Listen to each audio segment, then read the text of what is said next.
예, 뭐 요한 축복 기도도 많이 하고 또 이렇게 이런 것도 많이 했는데, 군대 보내는 건 또 세운교회 또 첫 번째 처음 기도예요. 그래서 제가 좀 이렇게 마음의 준비를 하고 그래서 좀 좋은 말 해주려고. 근데 제가 또 군대를 안 갔다 왔거든요. 그래서 이게 뭐 어떤 거지, 뭔 얘기를 해줘야 될지. 그래서 그냥 그 시간 이렇게 뭐 이렇게 헛되게 헛된 시간이 아니라 더 깊어지고 성숙하고, 그리고 하나님 앞에서 내 인생 앞에서 더 깊어지는 성숙의 시간이 될 거다, 뭐 이렇게 좀 말해주려고. 도대체 군대에서는 어떤 고민을 많이 하나, 인생에 대해서, 진로에 대해서, 삶에 대해서, 하나님에 대해서 어떤 고민을 많이 하나, 군대에 대해서. 어제 제가 이렇게 검색을 해봤더니 검색에 이렇게 떴어요. 군대에서 제일 많이 하는 고민, 그러니까 뭐 삶에 대해서, 진로에 대해서, 신앙에 대해서, 하나님에 대해서 뭐 이런 걸 검색했더니 제일 많이 하는 고민이 한결같이 90%가 내가 여기 왜 왔지라고 뜻밖의 왔어요. 역시 제가 안 가봐서. 내가 여기 왜 있지 하는 고민과, 두 번째 많이 하는 고민은 이걸 내가 왜 하지 이러는 거. 예, 그걸 보니까 진짜 더 해줄 말이 없더라고요. 가기 싫은데 뭐 억지로 끌려왔으니까 그럴 수 있겠죠. 근데 어떤 걸 보면 억지로 끌려온 게 아니라 너무 소망해서 정말 가고 싶어서 준비해서 간 데도 있죠. 뭐 예를 들면 뭐 산티아고 가는 길 뭐 이런 데 보면, 혹시 여러분 제주도 올레길이 뭘 본따서 만들었는가 하면 저 프랑스하고 저 스페인의 산티아고라고 하는 데 성당이 있는데, 그 지역에 있는데, 아마 스페인의 수호 성인이라고 하는 야고보가 그 유해가 안치된 곳입니다, 성당. 그런데 그 프랑스 국경에서부터 그 산티아고까지 가는 한 800km 정도 길을 수백 년 동안 순례자들이 걸었던 길인데, 그 길을 평생에 한번 이제 신앙인들은, 또 그리스도인들은 또 이렇게 걸었다는 그 순례길을 본따서 하죠. 그래서 우리나라 사람들도 이제는 좀 소득 수준도 많이 올라서 좀 많이 가요. 그러면 한 800km니까 한 달 넘게 꼬박 걸어야 되거든요. 돈도 좀 많이 들고. 그러려면 평생에 한 번 해봐야겠다라고 하는 버킷리스트를 간직하고 있다가 진짜 크게 대가 지불하고 가는 거죠. 그러니까 한 달 넘은 2달 가까운 시간들을 빼기는 어려우니까 직장을 그만두거나 돈도 뭘 좀 많이 모아야 되지 않겠습니까? 또 주변 사람들한테도 이렇게 뭐 좀 설명을 해야 되고 납득이 좀 가야 되고, 그러니까 뭐가 굉장히 대가 지불이 많아요. 그런데 그렇게 오랫동안 준비하고 몇 년 동안 돈도 모으고 또 큰 어떤 나에게 주어진 어떤 기회들을 약간 좀 포기하고 결단하고 갔어요. 그러니까 한 달 넘는 기간 동안 800km를 걷는 거니까 매일 걸어요. 그러니까 왜 그 길을 가는가 하면 이제 인생의 좀 전환점이니까요. 내가 뭔가 좀 삶의 의미를 찾고 중요한 걸 찾고 또 좀 의미 있는 길, 그리고 수백 년 동안 그 길을 걸었던 많은 사람들이 자신의 인생의 어떤 삶의 의미를 찾았으니까. 그래서 제가 또 찾아봤죠. 산티아고의 그 길을 걸으면서 무슨 생각을 제일 많이 하냐 보니까 너무 의외였어요. 똑같았어요. 내가 여기 왜 왔지라고. 너무 의외였어요. 그래서 저는 그냥 어떤 사람이 재밌게 적은 글인 줄 알았는데, 그 블로그에 요새는 굉장히 많이 올리니까요. 한결같이 한참 걷다가 어제 그런 거 갖고 그저께 그런 게 거의 길이 똑같대요. 첫날은 감격스럽고 둘째 날은 참 재미있고 셋째 날 좋은 사람 만나는데, 일주일 지나면서부터 계속 내가 여기 왜 왔지? 내가 지금 뭘 하고 있지? 내가 직장까지 그만두고 그 돈을 모아가지고 내가 지금 여기에 왜 이러고 있지라는 생각을 한대요. 그래도 뭐 한 달, 2달 정도 인생인데 그 정도 대가 지불이 아니라 목숨을 걸고 전쟁터에 만약에 왔다면, 베트남 전쟁 때 수많은 미국의 젊은이들이, 어떤 사람들은 또 돈 때문에, 어떤 사람은 징집돼서 갔겠지만 또 나라를 지킨다고 하는 어떤 그런 애국 정신으로 뭐 갔겠죠. 근데 전쟁의 한가운데서 목숨을 걸고 왔는 가장 큰 인간의 대가 지불인데도 불구하고 제일 많이 드는 생각은 이거라고 합니다. 내가 여기 왜 왔지? 내가 지금 여기서 뭘 하고 있는 거지? 나라를 지키는 것도 아니고, 공산주의에 대항해서 민주주의를 사수하는 것도 아니고, 내가 기대했고 내가 생각했던 건 이게 아닌데, 수많은 양민들의 죽음 앞에서 무력하는 정의의 실현이 아니라 뭐 이런 생각들, 그런 걸 보면 내가 끌려왔던, 아니 내가 원했던, 간절히 겉으로 꿈에도 그리던 정말 너무 간절하게, 요새는 취직이 얼마나 어려워요. 몇 년씩 준비하고 시험 치고, 그래서 그렇게 어렵게 들어갔는데 어느 순간 내가 여기 왜 있지? 내가 지금 뭘 하고 있는 거지? 라는 생각이 들 때, 온 집안이 반대하고 그럼에도 불구하고 하나님을 위하여 꿈에 그리던 선교지에 왔는데 어느 날 문득 내가 뭘 하고 있지? 내가 왜 여기 있지? 라는 생각. 금쪽보다 더 귀한 정말 내 자식을 키우고 사랑하는 사람과 결혼해서 내 자식을 키우고 있음에도 불구하고 하루 종일 막 정신없이 시달리다가 애 키우고 내가 밥은커녕 화장실도 제대로 못 가고 내가 지금 자고 있는 건지 깨어 있는 건지 모르고 정신없을 때 어느 날 문득 어쩌면 인생의 가장 소중한 가치 아니겠어요? 가정을 지키고 자녀를 키우고. 그런데 정신없이 뭐 하다가 애가 조금 뭐 실수하니까 나도 모르게 그냥 애한테 다 쏟아놓고 나서 나를 자책하면서 내가 지금 뭐 하고 있지? 이런 생각이 들 때, 그 일을 시작할 때, 그 길에 들었을 때 우리가 처음에 간직한 이유가 있거든요. 그런데 어느 순간 돌아보면 그 첫 이유는 없어졌어요. 잊어버렸어요. 아니요, 잃어버린 것 같아요. 아니, 더 정확하게 얘기하면 그냥 내가 버린 것 같아요. 여러분 지금 여러분 어디에 있습니까? 여러분 지금 어느 길에 있습니까? 왜 거기에 있습니까? 그 첫 번째 이유가 무엇이고, 그리고 그 이유 때문에 지금도 그 길에 들어서 있습니까? 이게 우리가 오늘 본문을 통해서 2000년 전에 바울의 말을 통해서 하나님께서 우리에게 주는 메시지입니다. 바울은 자신을 그토록 잔인하게 짓이기던 사람들을 나의 형제요, 나의 아비요, 나의 누이요 부르면서 그의 말을 이어갑니다. 그게 오늘 본문 시작입니다. 3절부터 5절입니다. 자, 바울의 말 한번 들어봅시다. 나는 유대인으로 길리기아 다소에서 났고 이 성에서 자라 가말리엘의 문화에서 우리 조상들의 율법에 엄한 교훈을 받았고 오늘 너희 모든 사람처럼 하나님께 대하여 열심히 있는 자라. 내가 이 돌을 박해하여 사람을 죽이기까지 하고 남녀를 결박하여 옥에 넘겼노니 이에 대제사장과 모든 장로들이 내 증인이라. 또 내가 그들에게서 다메섹 형제들에게 가는 공문을 받아가지고 거기 있는 자들도 결박하여 예루살렘으로 끌어다가 형벌받게 하려고 가더니 자기를 향하여 그렇게 분노하고 돌을 던지고 주먹과 손으로 발로 짓이기던 그 수많은 사람들의 분노에 대해서 너희들 나한테 왜 이러냐가 아니라 바울의 첫 마디는 무엇인가 하면 이해한다는 거예요. 동족이 어떻게 나한테 이럴 수가 있냐가 아니라, 너희들이 나한테 어떻게 이럴 수가 있냐가 아니라, 네가 나한테 어떻게 이럴 수가 있냐가 아니라 이해한다. 인두껍을 쓰고 어떻게 이럴 수가 있냐가 아니라 이해한다. 왜냐하면 나 역시 그랬다.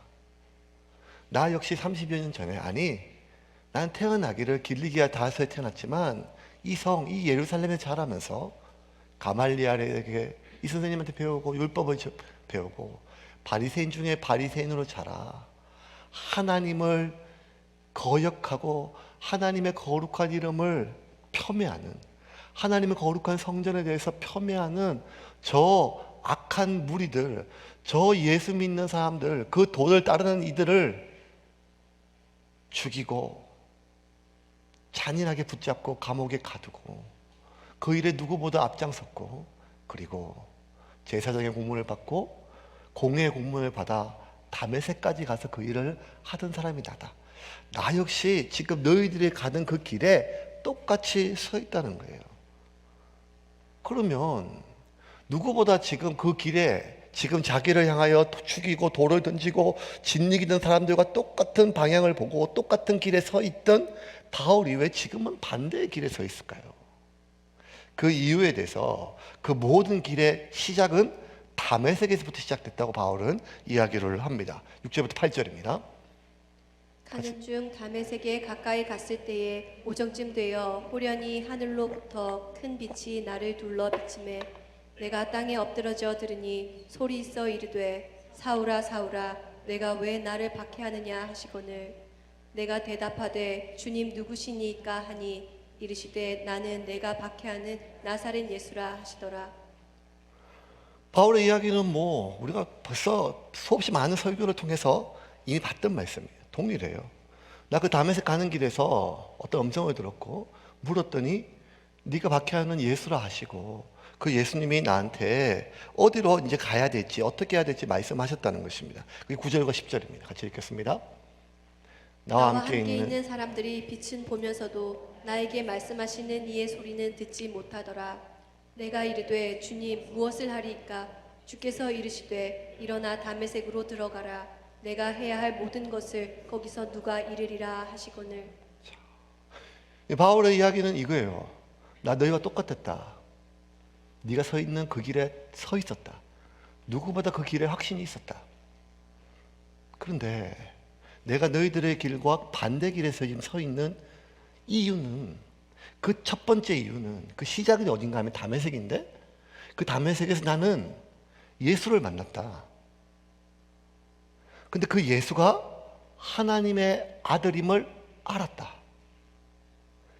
그리고 그 예수가 하나님의 아들일 뿐만 아니라 이 세상의 참 하나님이고 창조주임을 믿어줬다.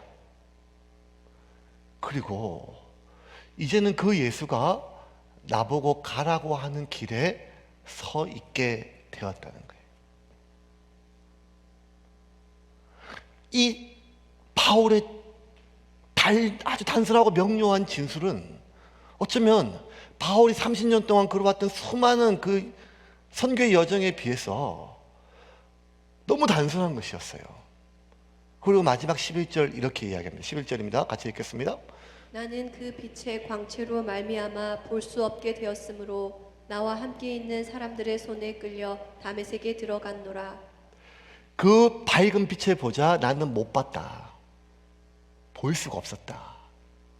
그리고 그 예수를 만난 이후로부터는 나는 스스로 보지 못하고 사람들에 이끌려서 어디로 가는지 알지 못한 채 갔다. 그들에게 끌려서. 왜? 힘이 없어서나 약해서가 아니라 주님이 나에게 그렇게 명령하셨기 때문에.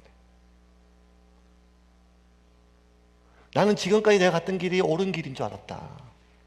확신이 있었다. 내 목숨뿐만 아니라 타인의 목숨까지 걸 정도로 확신이 있었다. 그런데 주님을 만난 이후로 그 길이 털렸음을 깨닫자 나는 이제 내가 가는 길이 어디로 가는지를 확신할 수 없었다. 내가 옳다고 믿는 것이 과연 옳은 것인지 알 수가 없었다.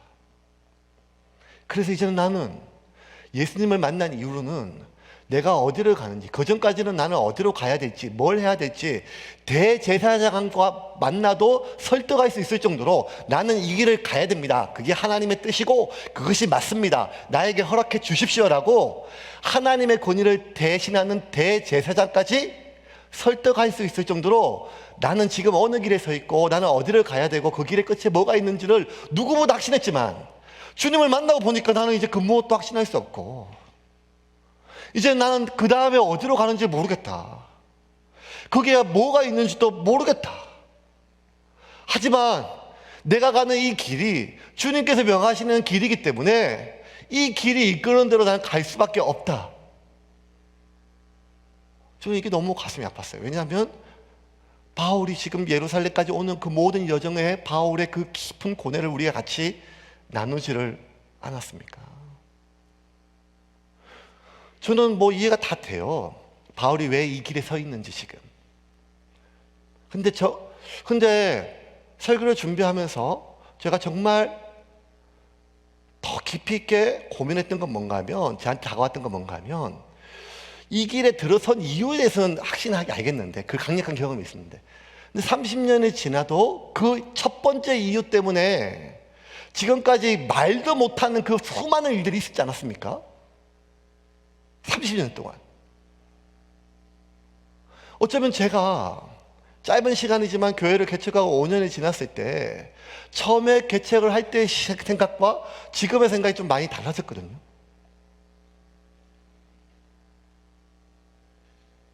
처음의 마음과 지금의 마음도 좀 달라졌어요.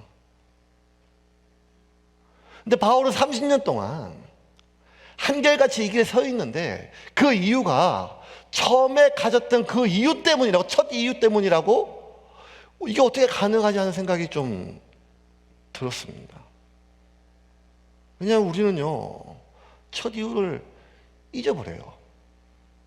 아니, 아프지만 잘못된 선택이라 인정하고 그냥 그 첫 이유를 버려요. 여러분 안 믿으시겠지만 10년 전까지 저는 양복만 입고 살았어요. 진짜 양복만요. 심지어 월요일 날도, 쉬는 날도 청바지를 못 입는 교회에서 있었어요. 그 한풀입니다 지금. 색깔도 늘 짙은 색, 곤색 양복밖에 못 입어요. 예. 근데 그렇게 한 10몇 년 하다가, 한 20년 전에 그 사역하다가 길을 가다가 그 안양 그쪽에 평촌 근처의 사거리에 한 그 옷 가게, 그러니까 막 그렇게 아울렛은 아니고 그냥 싸게 파는 옷 가게예요. 그게 제 눈을 확 끄는 양복이 하나 있었어요. 보는 순간 뭐에 홀린 듯이 차를 세웠었어요.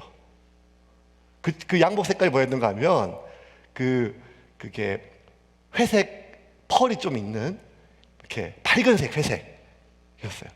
너무 멋있어 보이는 거예요. 왜냐면 한 10몇 년을 곤색 옷만 입었으니까 저걸 입으면, 저걸 입고 주일날 교회 가면 목사님한테 맞아 죽겠지? 하겠지만 저도 모르게 그걸 사려고, 이제 그때는 그때나 지금이나 저는 제 옷을 고를 자유가 없어서 집에 있는 분한테 얘기를 하고 허락을 받아서 사려고 했는데 같이 데려왔는데 허락을 안 하셨어요. 처음으로 제가 고집을 폈어요. 나 이거 살 거다. 이거 입을 거다. 이거 안 입으면 죽을 것 같다. 이렇게 해가지고 당신 막 얘기를 하고, 당신 절대로 안 입는다. 아니다. 네가 내 마음을 어떻게 아냐. 나 입을 거다. 이거 교회 입고 갈 거다. 교회 입고 갈 거다. 교회 입고 갈 거다. 그래가지고 매일 입을 거다. 그러니까 바지도 하나 더 사라. 그래가지고 바지 2개 사고 딱 그랬어요. 주일날 제가 입고 갔죠. 그게 그 은빛,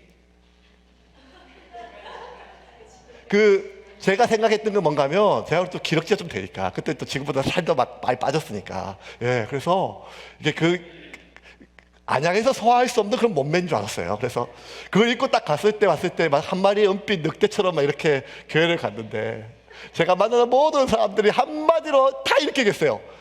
은갈치다. 갈치다.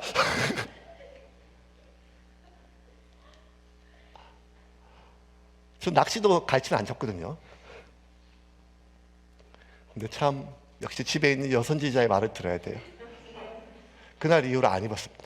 딱 한 번 입고 바지도 2벌 샀는데, 그 이후부터 저는 전과자가 되어서 제 옷을 고를 수 있는 자유가 없어졌습니다. 집사람이 당신 그거 안 입을 거야 하면 뭐 꾀객입니다. 왜 그 양복을 안 입었을까요? 처음에 너무 확신을 가지고 진짜 멋있을 건데, 괜찮을 건데 했지만, 우리가 첫 이유를 계속 간직하기는 어렵습니다. 내가 잘못 봤다. 나한테 안 맞네. 이렇게 하고 버릴 이유들이 참 많지요. 우리는 우리의 기대와 다를 때 그 첫 번째 이유를 버립니다. 그리고 그 첫 번째 이유 때문에 내가 지불했던 대가가 너무 크면 우리는 화가 납니다. 너무 많은 돈을 줬을 때, 너무 많은 대가 지불이 있었을 때, 어쩌면 그게 정말 내가 가진 전부였다면 감당할 수 없는 분노가 일어났겠죠. 가룟 유다가, 예수님께서 가룟 유다를 부르셨습니다. 제자로. 가룟 유다의 지금 마지막 때문에 우리는 그를 예수님을 팔았던 배반자 중에 배반자로 봤지만, 그는 예수님의 제자였어요. 그리고 그 유다가 자신의 모든 것을 포기하고 예수님을 따랐어요. 이분이라면 누구보다 계산이 빠르고, 누구보다 사리 분별이 빠르며, 누구보다 현실 파악이 빠른 가룟 유다는 평생 물고기를 잡았던 베드로와는 좀 달라요. 굉장히 현실적이고 계산이 빠르고, 그리고 무언가 암달에 대한 어떤 계획이 있는 사람이에요. 그랬던 가룟 유다가 모든 것을 포기하고 예수님을 따랐을 때는 이분이라면 내가 이거 다 포기할 수 있다. 이분이 앞으로 만드는 나라에 대해서는, 이분이 앞으로 만들어갈 세상에 대해서는 그걸 하면 난 내 모든 거 포기할 수 있다 하고 주님을 따랐는데, 주님이 어느 순간 이 세상을 뒤엎고 새로운 세상을 여기는커녕 힘없이 무력하게 잡혀서 많은 고난을 당한 뒤에 죽겠다고 이야기를 하니 가룟 유다는 배신감이 들었습니다. 이게 너 하나 죽고 끝날 일이냐? 당신 하나 죽고 끝날 일이냐? 지금 당신을 위해서 모든 것을 포기한 12제자가 아니라 수백 명이 지금 이 무리가 있는데 어쩜 이렇게 무책임하게. 그 분노는 예수를 팔아버리는 데까지 이르게 되었습니다. 우리는 첫 이유에 대해서 가룟 유다는 자기가 예수님을 왜 따랐는지, 왜 예수님의 이 길에 들어섰는지 그 첫 번째 이유를 과감하게 버렸습니다. 왜?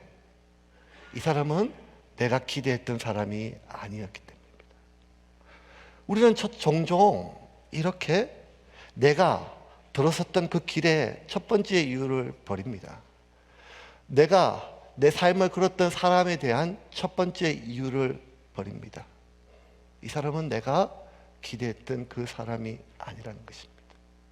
이 길은 내가 기대했던 길이 아니라는 것입니다.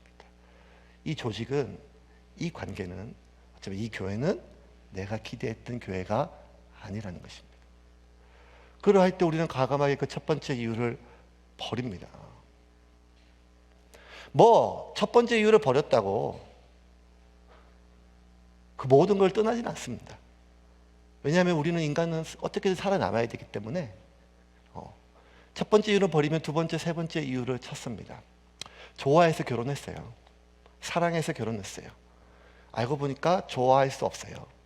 사랑은 더 기가 막혀요. 그래도 계속 삽니다. 뭐 때문에요? 의리로. 정 때문에. 새끼들 때문에. 자식들 때문에. 아니, 헤어질 수 없어서. 이런 수많은 것들은 우리가 내 평생을 걸었던 무엇이라 할지라도 첫 번째 이유가 우리가 잊어버리면, 버리면 우리는 두 번째, 세 번째, 네 번째 이유를 찾고 어쨌든 그냥 그 대가집으로 너무 크기에 계속 그 길에 있는 경우가 많죠. 내가 여기 왜 왔지 하면서 계속 여기 있습니다. 내가 지금 뭘 하는 거지 하면서 그 일을 합니다. 어쩌면 대한민국에 있는 많은 사람들 중에 자기가 하고 싶은 일을 하고 사는 사람이 얼마나 있으며 자기가 있고 싶은 사람과 같이 있고 사는 사람이 얼마나 있겠습니까? 대부분은 이게 아닌데 하면서도 그 길에, 그 관계 안에, 그 무언가에 있지 않습니까? 그런데 바울은 달랐다는 거예요. 30년 전에 반대길을 들었었거든요. 완전히 반대였잖아요. 근데 그 반대길에 들어선 그 첫 번째 이유를요, 30년 동안 그 말도 안 되는 수만 가지 일을 다 겪었어요. 그런데도 바울은 여전히 내가 이 길에 서 있는 이유는 첫 번째 이유, 그것 때문이에요. 뭔가? 내가 만난 예수 때문이에요. 예수 때문에 목사 되지만, 예수 때문에 교회 다니지만, 예수 때문에 교회도 개척하지만 어느 순간보다 예수보다 교회가 더 중요할 때가 있어요. 예수보다 교인이 더 중요하게 느껴질 때가 있어요. 그런데도 바울은 어쩌면 그 첫 번째 이유를 지금도 동일하게 변함없이 내가 이 길에 서 있는 이유로 붙잡을 수 있는 그 이유가, 이 상황 속에서 그 많은 고난과 아픔을 겪었으면 한 번쯤 생각이 들잖아요. 아니, 이 길이 맞나? 아니, 그때 내가 들었던 게, 내가 만났던 사람이 진짜 예수 맞나? 그 음성이 하나님 음성 맞나? 아니, 그때는 맞았지만 아직도 내가 굳이 이 상황 속에서 내가 이런 얘기를 들었으면까지, 이런 대접을 당하면서까지 내가 이 길에 있을 필요가 있나? 라는 생각이 들지 않겠어요? 그런데 바울은 여전히 똑같은 일이에요. 통일해요. 여전히 그는 이 길에 서 있어요. 왜? 그 첫 번째 이유 때문에. 예수가 가라고 하는 그 길에. 아니, 예수가 가라 했기 때문에. 증인의 길에, 제자의 길에 바울은 계속 서 있습니다. 고민이 되죠. 어떻게 이렇게 바울처럼, 우리가 지금 이 바울을 계속 몇 년 동안 읽어가는 이유는 참 바울 고생했다가 아니라 우리 역시 이렇게 살기를 바라는 주님의 마음을 알기 때문이 아니겠습니까? 우리가 어떻게 인생의 마지막 순간에 눈을 감는 순간 때문에도 예수 때문에, 우리의 마지막 고백은, 제 소원은 정말 이거예요. 목사로 죽고 싶은 거예요. 목사로. 우리의 가장 마지막 소원은 목사이기 전에 무엇보다,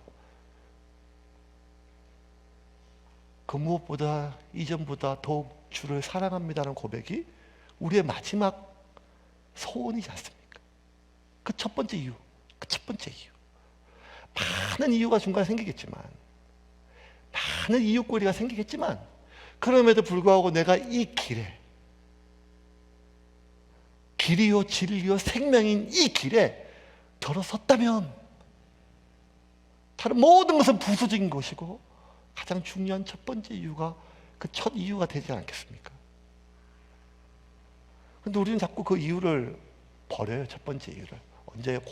고난 때, 고통 때, 욕먹었을 때, 힘들었을 때. 아니요. 우리는 그 첫 번째 이유는 우리가 장애물을 만나면 만날수록 우리는 내 안에 있는 그 첫 번째 이유가 더 명확해져요. 그렇지 않습니까? 부모가 반대하면 반대할수록 그 결혼을 하고 싶어져요. 아니, 진짜 내가 이 사람과 결혼하고 싶은지 확인돼요. 누군가가 반대하면 반대할수록 너 꼭 그 길을 가야겠냐 하면 할수록 나도 가야겠냐 제체는 몰랐지만 누군가가 반대하면 내 안에 그 길이 더 명확해져요. 어려움이 있을 때 여러분 보세요. 우리가 언제 또 주님을 찾습니까? 저는 늘 그래왔어요. 속이 시끄러울 때예요. 속이 시끄러울 때예요. 속이 편안하면 진짜 잘 자요. 머리 대면 자요. 속이 시끄러우면 깨어있는 대부분의 시간은 질문해요. 하나님 앞에. 하나님 왜? 하나님 왜? 하나님 왜? 우리가 언제 그 첫 번째 이유를 버리는가? 사람들이 인정해 줄 때입니다. 아니, 언제 있는가? 사람들이 인정해 주고 사람들이 박수 쳐주면, 사람들이 부러워하면 우리는 그 첫 번째 이유를 잊어버리게 됩니다. 왜? 그 첫 번째 이유가 아니더라도 나는 이 길을 계속할 수 있는 힘이 있으니까요. 박수 쳐주는데요. 사람들이 인정해 주는데요. 잘한다고 지금 손뼉쳐 주는데요. 형통하고 성공할 때 우리는 그 첫 번째 이유를 자꾸 잊어요. 아니, 찾지 않아요. 왜? 굳이 찾지 않아도 그냥 그 길을 갈 수 있는 힘이 있으니까요. 안 힘들어요. 재미있어요. 뿌듯해요.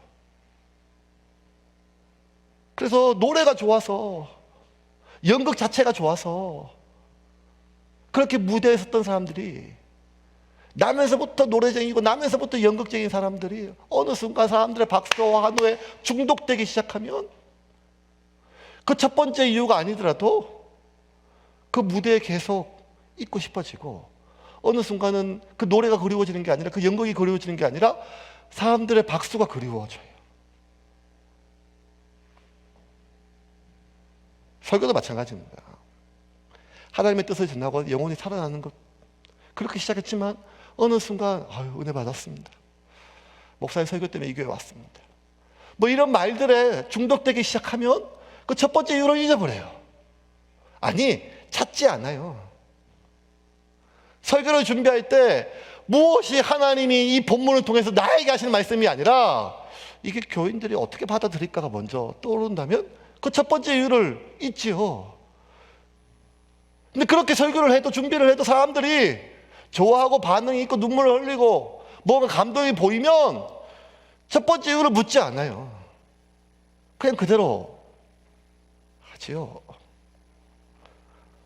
또 언제 첫 번째 이유를 있습니까? 많은 사람들이 그 길에 있을 때예요. 여러분, 가끔씩 뭐 TV에 보면 벼랑 끝에서 막 떨어지는 막 돌지 같은 레밍이라고 하는 그 무리들이 있어요. 수백 마리가 막 가서 떨어지죠. 수백 마리가 막 뛰어가요. 언제까지 뛰어가는가 하면 절벽에 떨어질 때까지. 근데요, 아무도 그 중에 어디에 가는지, 왜 가는지, 어디까지 가는지 묻지도 않아요. 뭐 말도 못하니까 당연히 그렇겠지만. 왜 그러는가 하면 앞에 있는 지가 가고 옆에 있는 지도 가고 뒤에 있는 지도 같이 가니까 오히려 뒤에 있는 것보다 뒤처질까 봐, 앞에 있는 것과 멀어질까 봐, 옆에 있는 것이 나보다 빨리 갈까 봐 어디를 가는지 왜 가는지 어디까지 가야 되는지 모르겠지만 지금 그래요. 하다못해 운전할 때도 그래요. 분명히 갈 때는 어디까지 가고 몇 시까지 가면 되는데 옆차가 나보다 갑자기 휙 지나가면 갑자기 나도 박스를 밟게 되지요. 그냥 언제까지 가면 되는데 그거 잊어버리고 언제까지 그렇게 달리는가 하면 다 떨어져서 죽을 때까지. 성공하고 형통하고 사람들이 박수 쳐주고 인정해주면, 그리고 부러워하면 좀처럼 이 길이 맞는지, 내가 왜 이 길에 있는지를 이유를 생각하지 않습니다. 왜냐하면 그 인정받는 것이 의미가 되거든요. 그 사람들 박수가 재미가 있어요.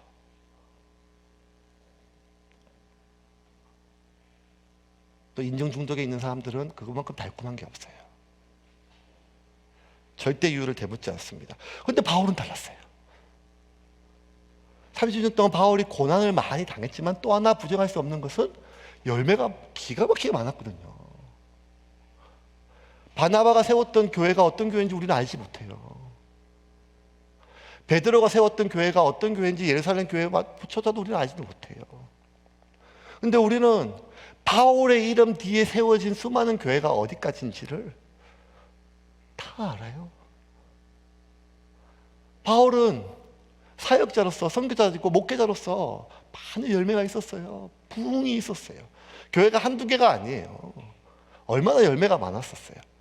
바울이 기도하면 병이 낫고 귀신이 떠나가고 병을 고침을 받았었어요. 많은 열매가 있었어요. 그 열매 봤을 때 그러면 그 큰 열매, 그 많은 열매, 그 사람들의 인정. 그런데 바울은 그 상황 속에서도 항상 물었어요.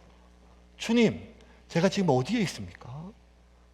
이제 어디에 있어야 합니까?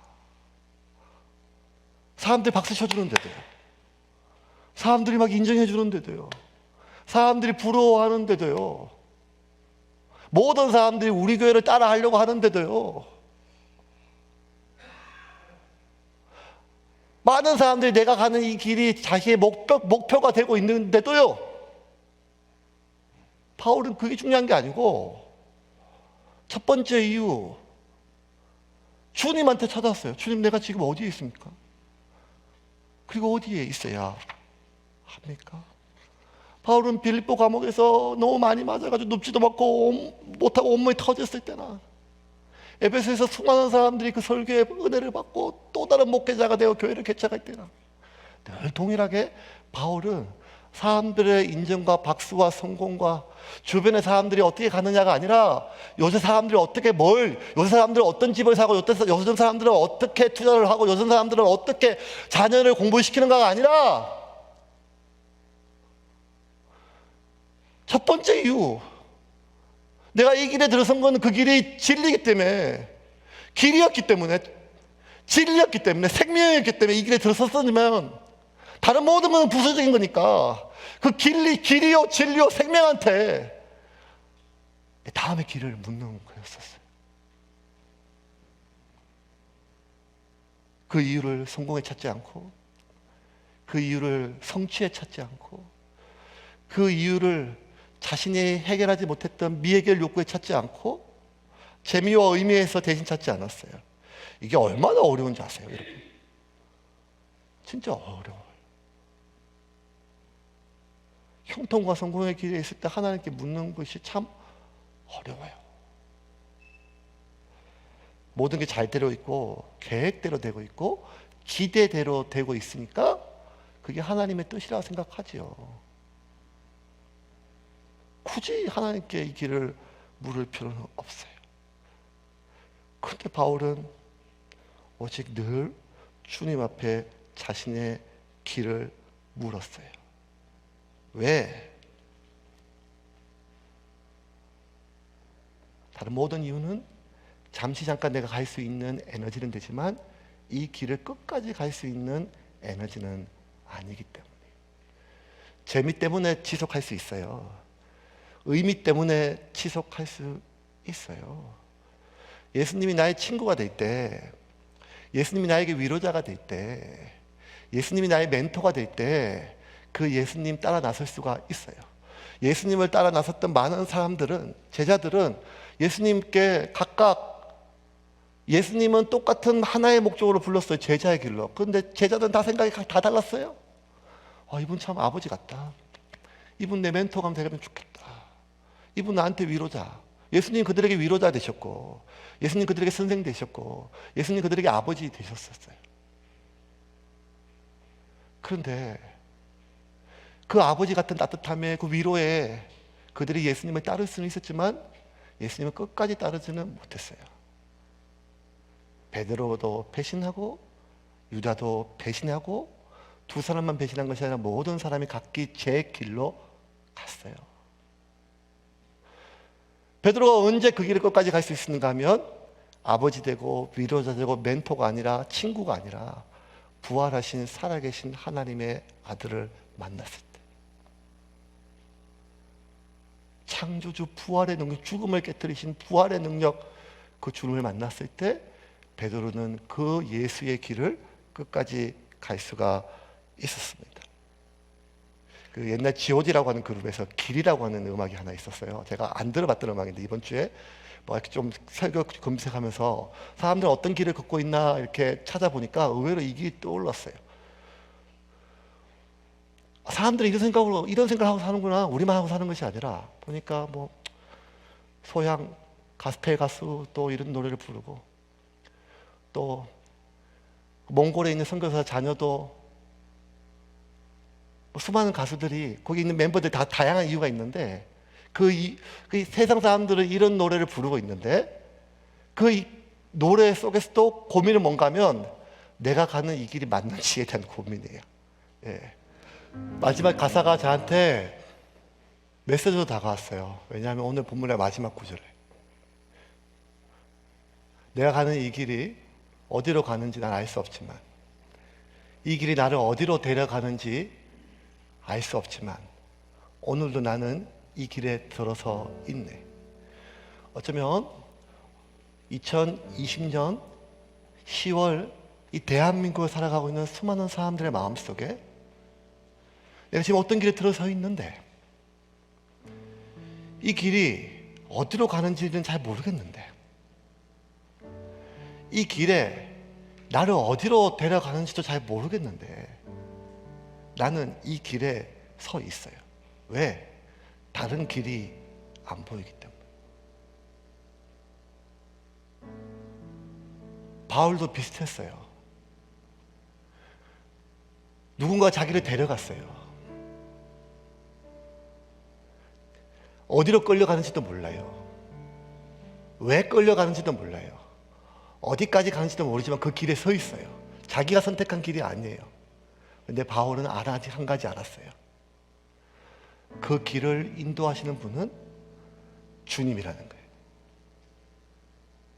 우리에게 소망이 여기 있습니다. 쌓아놓은 돈으로 10년 뒤의 길을 우리가 예측할 수 있어요. 우리의 자녀의 교육으로 말미암아 그의 인생의 20년 뒤를 예측할 수도 있어요. 하지만 전 세계 모든 사람들이 수십조의 돈이 있어도 코로나의 다음 하루를 예측하지 못하는데 그게 무슨 의미가 있겠습니까? 길이요, 진리요, 생명 대신 예수가 나의 구주임을 믿는다면 내가 어디로 갈지는 모르지만, 이 길의 끝이 어디인지는 모르지만 그 주님이 인도하는 대로 가기를 결심하기를 그 첫 번째 이유를 간직하고 있다면 여러분은 바울의 길을 걷고 있는 것입니다. 사람들이 부러워하기 때문에, 사람들이 가는 길이기 때문에 안정적이고 성취하고 이런 것이 아니라 그것이 주님의 뜻이라는 확신이 있다면 그 길을 가야죠. 그리스도의 평강이 이번 한 주 동안 여러분 안에 가득하기를 원합니다. 저 역시 주님이 저에게 말씀하시는 길을 가기 위하여 몸부림치겠습니다. 여러분도 주님이 여러분에게 명령하신 그 길을 찾아 여러분의 길에 그 어떠한 이유도 이유가 되지 않고 오직 길이요 진리요 생명 되신 예수 그리스도가 여러분의 첫 번째 이유가 되기를 주님의 이름으로 축원합니다.